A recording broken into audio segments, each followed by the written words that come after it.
नमस्कार। आइए सुनते हैं प्रव्राजिका मोक्ष प्राणा माता जी का अगला पत्र। यह पत्र श्री रामकृष्ण चरण शरण पाठ चक्र को लिखा गया है। माता जी लिख रही हैं, श्री श्री रामकृष्ण शरणम सभ्य वृंद समीपेशु परम कल्याणीयेषु। तुम लोग दीक्षा ग्रहण करते हो, परंतु दीक्षा का महत्व नहीं समझते और समझना भी नहीं चाहते। दीक्षा ग्रहण से पहले एवं बाद में जो मानसिक तैयारी की आवश्यकता है, उस विषय में भी तुम लोग जागरूक नहीं हो। इसलिए दीक्षा ग्रहण करने के बाद भी मन की उन्नति करने की कोई चेष्टा दृष्टिगोचर नहीं होती। आध्यात्मिक जीवन में दीक्षा का एक विशेष महत्व है। श्री गुरु के मुख से उच्चारित श्री भगवान के पवित्र महामंत्र के जप के द्वारा मन का मैलापन दूर होता है, मन शुद्ध और पवित्र होता है। उस शुद्ध पवित्र मन में भगवान प्रतिबिंबित होते हैं। परंतु धर्म के विषय में तुम लोगों की सोच स्पष्ट नहीं है। तुम लोग सोचते हो मठ मंदिर में जाकर थोड़ा पूजा पाठ आदि करने से ही उसे धार्मिक कहा जा सकता है। जिसके जीवन में मनुष्यत्व धर्म का परिपूर्ण विकास हो, वही धार्मिक है। जो व्यक्ति यह प्रयत्न न करके केवल कुछ आचार अनुष्ठान के माध्यम से ही स्वयं को धार्मिक जाहिर करना चाहता है, उसके लिए धर्म जीवन में अग्रसर होना बहुत दूर की बात है। कथामृत का पाठ करते हो एवं दूसरों के साथ इसको लेकर चर्चा भी करते हो, परंतु कथामृत की अमूल्य वाणी को स्वयं के जीवन में प्रयोग करने का कोई प्रयास नहीं रहता। इसलिए मन की ऊर्ध्व गति संभव नहीं होती। मन का अंधेरा दूर नहीं होता, तो फिर कथामृत पाठ करने का क्या लाभ। तुम लोग मंत्र ग्रहण करते हो, परंतु तुम लोगों को मंत्र में विश्वास नहीं है। मंत्र मन का त्राण करता है, तभी तो मंत्र की सार्थकता है।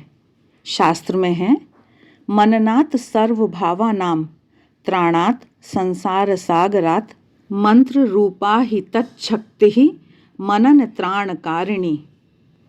दीक्षा ग्रहण करने के बाद भी यदि मन का टेढ़ा मेढ़ापन रह ही गया, तो पवित्रता स्वरूपणी श्री श्री माँ की ओर आगे कैसे बढ़ोगे।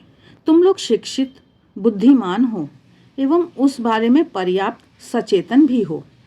फलस्वरूप तुम लोग यह धारणा लेकर चलते हो कि स्वयं जो करते हो वही ठीक है एवं दूसरे गलत रास्ते पर चल रहे हैं। माता पिता बचपन से ही मन को पहचान कर चलने की, मन को समझने की अनेक शिक्षा अवश्य देते हैं, परंतु उनका उपदेश तब नहीं सुनते हो। इसलिए अभी तथाकथित शिक्षित होकर भी अपने मन को समझ ही नहीं पा रहे हो।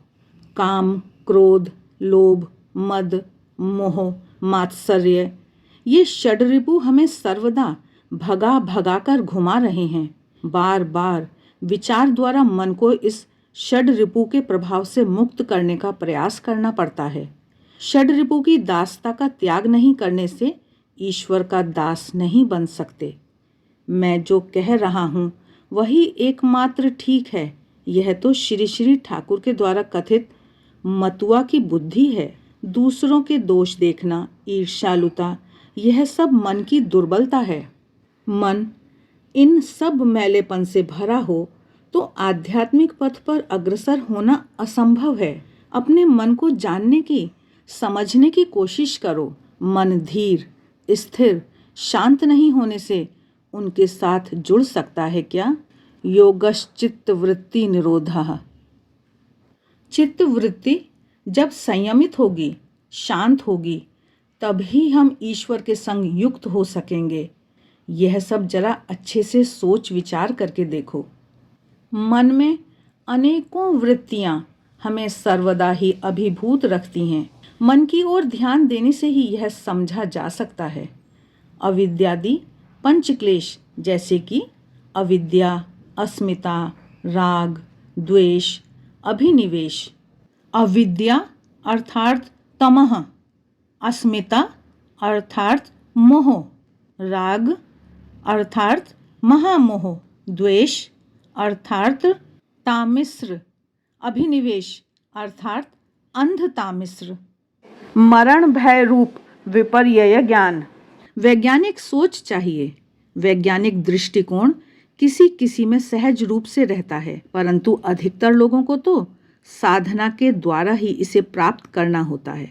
विचार करने में मुख्य भूमिका युक्ति की होती है, पर विचार करने का उद्देश्य अपने पक्ष का समाधान कर लेना अथवा स्वयं का अभिमत सही है कि नहीं जांच लेना होता है। परंतु अधिकतर ऐसा ना होकर युक्ति को दबाकर चलता है।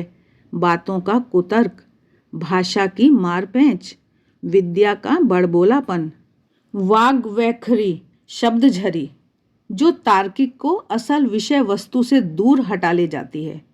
श्री श्री ठाकुर ने कभी कभी ऐसा भी कहा है, साधना नहीं करने से शास्त्र का अर्थ नहीं समझा जा सकता। तुम लोग उनके नाम में दीक्षित हो तो उनके उपदेशों को थोड़ा सुनने का प्रयास करो, नहीं तो वृथा ही है उनका नाम लेना।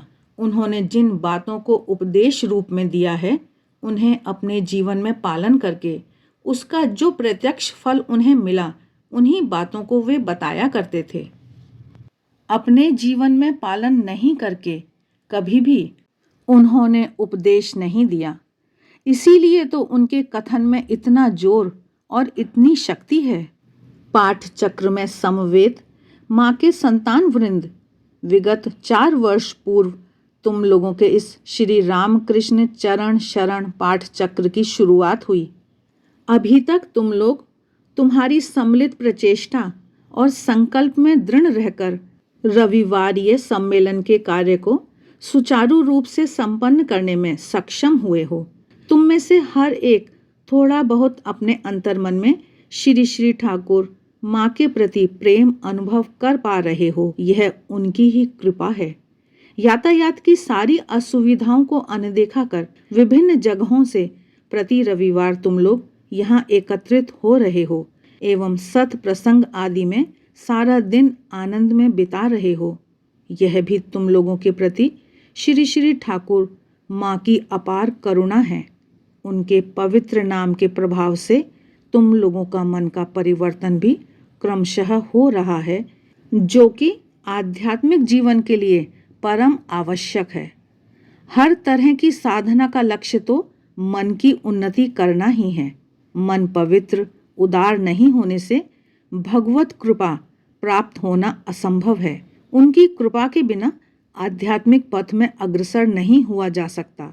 उन्होंने ही तुम लोगों को इस तरह से एक स्थान पर एकत्रित किया है। उनके भाव से प्रेरित होकर तुम लोग मिलजुल कर पारस्परिक सहयोग से अपने जीवन के परम लक्ष्य की ओर आगे बढ़ने के लिए प्रयासरत हो। उसे देखकर मैं भी बहुत आनंदित हूँ। समझती हूँ उनकी कृपा, उनकी महिमा, उनके माधुर्य का अंत नहीं है। वे किस तरह से अपने संतान गणों को आकर्षित करते हैं, वह हमारी साधारण बुद्धि से परे है। सोचा था विगत सोमवार को मंगल प्रार्थना व्यंजक शांति मंत्र लिखे हुए कागजों को तुम में से प्रत्येक के हाथ में दूंगी एवं उसी के साथ सन्यासीगण उस पवित्र मंत्र का पाठ करते रहेंगे।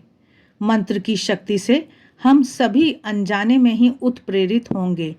ऐसी इच्छा मेरे मन में काम कर रही थी, परंतु मनुष्य की इच्छा से सब कुछ नहीं होता। सोमवार के कार्यक्रम में मेरी परिकल्पना से हटकर कार्य हुआ, वही उसका प्रमाण है। हम लोगों को सभी बातों में ईश्वर निर्भरता की उपलब्धि करने का प्रयास करना चाहिए। तुम लोग जब इस तरह धीरे धीरे उस रास्ते का अनुसरण करने की कोशिश और इच्छा कर रहे हो, ईश्वर कृपा से ही तुम लोग कुछ सफल बनो, सार्थक बनो। श्री श्री ठाकुर से एकांत मन से प्रार्थना करती हूँ। आध्यात्मिक पथ अत्यंत दुर्गम और कठिन है। क्षुरस्य धारा निशिता दुरत्यया। हालांकि तुम लोग अभी तर्क के खातिर कह सकते हो कि संसार का त्याग कर केवल ईश्वर को लेकर चलेंगे, ऐसा संकल्प तो हमने नहीं किया है। रास्ते में चलते हुए जितना हम कर सकते हैं उतना प्रयत्न कर रहे हैं। परंतु मेरा कहना है, तुम लोग जो जितना ही क्यों ना करो, इन कुछ वर्षों से तुम लोग आध्यात्मिक पथ को पकड़कर ही चल रहे हो सकता है कभी हास परिहास के बीच चले हो, कभी चलते चलते दुविधा, द्वंद्व, संदेह भी आया हो। काय मनोवाक्य से ईश्वर के पथ में ही चलेंगे। ठीक है, तुम लोगों ने ऐसी प्रतिज्ञा या संकल्प नहीं किया है, तो मैं केवल इतना ही चाहती हूँ, तुम लोग अपने अपने अधिकार के आधार पर उस रास्ते में आगे बढ़ने का प्रयत्न करो। तुम लोगों में जो जिस तरह से भी इस रास्ते का अनुसरण करके चल रहे हो या इसके साथ जुड़े हो, अच्छा बुरा, हास परिहास, मजाक, विद्रूप, मन में नाना शंकाएं रहने के बावजूद उनके नाम से ही तो इस पथ पर चल रहे हो। अर्थात मन में असत भावना, मिथ्या व्यवहार ने तो आश्रय नहीं पाया, उनके नाम से ही इस पथ में हो। इसलिए तुम लोग जो कुछ भी क्यों ना करो, वे लोगों का हाथ थामे हुए हैं, यह मेरा दृढ़ विश्वास है। नहीं जानती तुम लोग यह विश्वास करते हो कि नहीं। वे तुम्हें हाथ पकड़ पकड़ कर आगे बढ़ा रहे हैं, परंतु तुम लोग मेरे इस विश्वास को कितना मान दोगे यह मैं नहीं जानती। यह तुम लोगों की मन की बात है। कथामृत को कहीं से भी पढ़ने से या श्री श्री ठाकुर की जीवनी का कोई भी अंश पाठ करने से समझ में आता है कि इस मनुष्य में कुछ भी मिलावट नहीं थी, पूर्णतः विशुद्ध चरित्र है। वे स्वयं जैसे चलते थे, हमसे भी वैसी ही आशा करते हैं। हम भी वैसा ही बने, अर्थात चरित्रवान बने। वैसा होना सांसारिक जीवन में बहुत कठिन है, बहुत दुस्साध्य है, परंतु इस बात को तुम लोग अच्छे से सोचकर देखो। वे शुद्ध थे, हम लोग शुद्ध बने, यही वो चाह रहे हैं। इन्हीं सबको लेकर श्री श्री ठाकुर ने 1 जनवरी कल्पतरु दिवस में भाव के आधिक्य में केवल कहा था, तुम लोगों को चैतन्य हो, अर्थात तुम लोगों में शुद्ध चैतन्य जागृत हो। तुम लोग भगवान के प्रेम से भरपूर हो जाओ, अपने अपने जीवन में सार्थक और सफल हो। तुम लोगों का मानव जीवन परिपूर्णता प्राप्त करे। इति शुभानुध्यायिनी मोक्ष प्राणा। आशा है माता जी के इस पत्र से हम कुछ न कुछ प्रेरणा अवश्य पाएंगे और अपने आध्यात्मिक जीवन को सफल बनाएंगे। मिलते हैं फिर, तब तक देखते रहिए देवाक्षर।